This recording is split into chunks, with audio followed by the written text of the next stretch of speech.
National Weather Service in Sioux Falls has issued a severe thunderstorm warning for northern Cherokee County in northwestern Iowa, southeastern Sioux County in northwestern Iowa, northeastern Plymouth County in northwestern Iowa, O'Brien County in northwestern Iowa, until 8 p.m.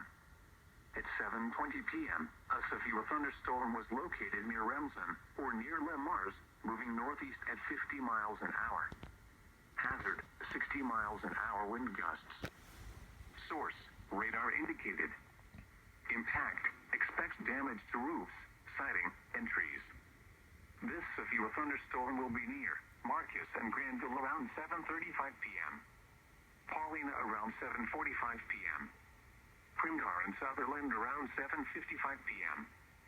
Other locations impacted by this severe thunderstorm include Calumet, Orange, and Meriden. For your protection, move to an interior room on the lowest floor of a building.